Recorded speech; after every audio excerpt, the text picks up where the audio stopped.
Yeah, living up here is pretty grim at times. The food's bad, the quarters are cramped, but there's one really fantastic thing, and that is that zero gravity actually really fucking rocks.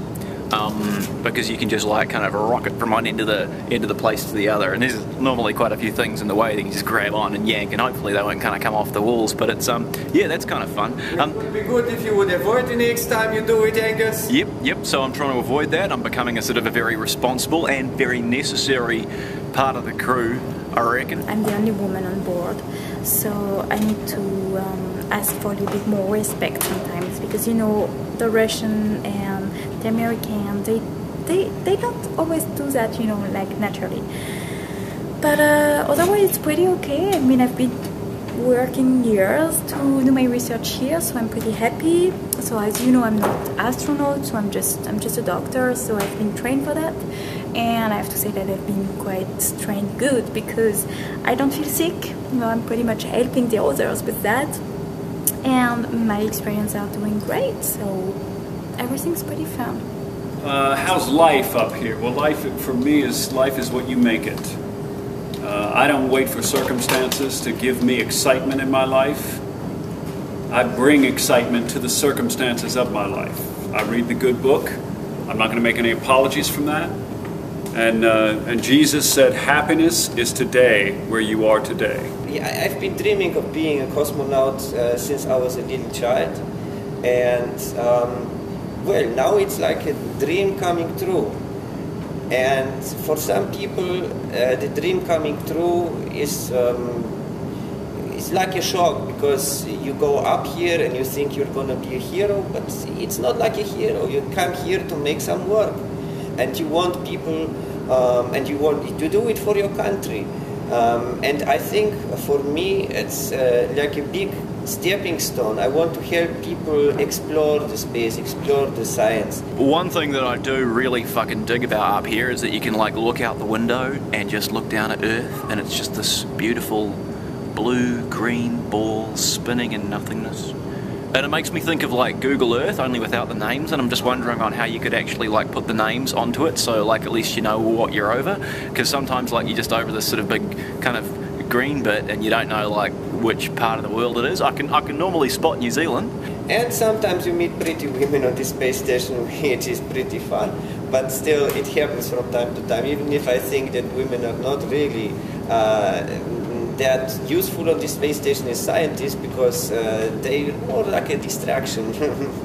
You know what I mean. We have certain obstacles here on the TS-131. It's not like being a fighter pilot. It's not for sissies, it's not for weaklings, it's not for pussies. That being said, we do have certain passengers on the ship, that ask me to look into tolerance and patience and pity for my fellow man, if you know what I mean. So I got this little sleeping bag where I just try to go in when I need some comfort, and I took with me some Welsh music and some Inuit songs that I just brought back from my last journey there, and that's really relaxing. It's really relaxing me, you know. Well, there's actually not much privacy up here. We all sort of pretty much sleep in the same room. We all eat together, we all work together, we all, you know, have showers together. Well, not together, but like, you know, we're in close proximity. I mean, there's a little hatch door on the bathroom so that you can kind of so that you can close it, and that's good because I do my best coding there. I've been spending a lot of time working there because I need a bit of privacy, just a little bit of time away. I mean, this is pretty much my time away, right, from Earth. So it's like it's getting as far away from people. You find your own little moments where you put on your headphones and listen to some music, or if you just sit and look at the beautiful Earth passing passing through under the space station, and then you have your private moments. Except for that, you don't have the private moments, but you know what you're signed for, and that's life here. Russian, what does this do? What that? Don't touch it. But it's like a button. Like, don't touch it. Well, I'm not touching it. I'm not just gonna go mashing all fucking buttons. You don't have to know what it does. Just don't touch it. Okay. So I don't know what that button does, but you know, I know lots of other things about stuff. Like there's well, what can you see back here? There's a tube, and this don't touch it. Okay, that's a non-touchable tube, and there's a little platypus hanging on the ceiling over there. I don't know why there's a platypus, because that's a bit fucking ochre. Yeah. Now, privacy. That's something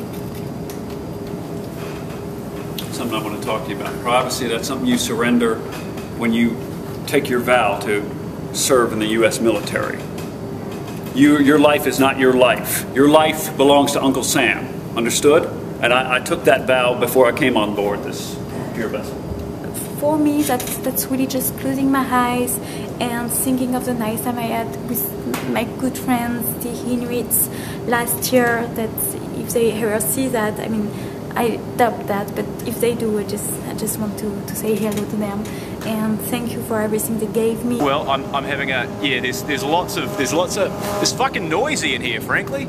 No, that's Jesus. Yep, it's a bit yeah. There's not much peace and quiet, so I normally like put in these good earplugs that play sort of death metal, and that kind of, you know, when I listen to kind of Pantera, it just drains out everything else. But then the French chick swapped my MP3 player, and it's just got a whole bunch of whale music, and I'm finding that a bit weird.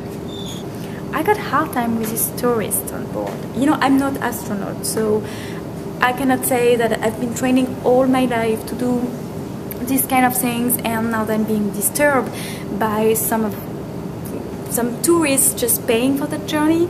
But at least I'm a scientific, and I've been making a lot of research and spending a lot of time in my life to do right the thing I'm just doing. And sometimes it's disturbing, you know, when you got someone just keep on asking questions and turning around you like you know, you were honey or something. Just this is a little bit hard. They sort of sound like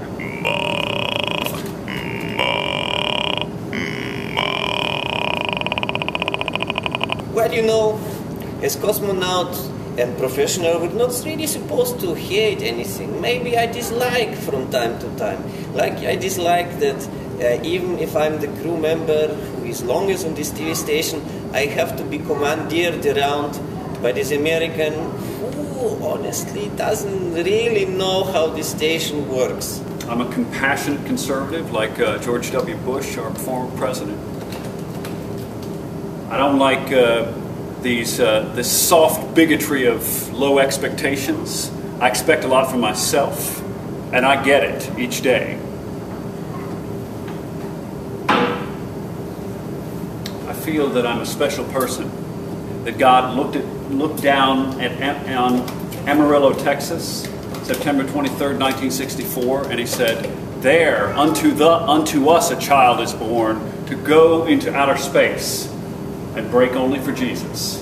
I mean, we Russians build up this station, we build up the Mir module, and that's like one of the core modules of the station. So we really know how this works. We've been here in space for a much longer time than the Americans, and still the American comes here and thinks he is like the boss, and he knows everything best, and he has to tell me how things have to be run on this station.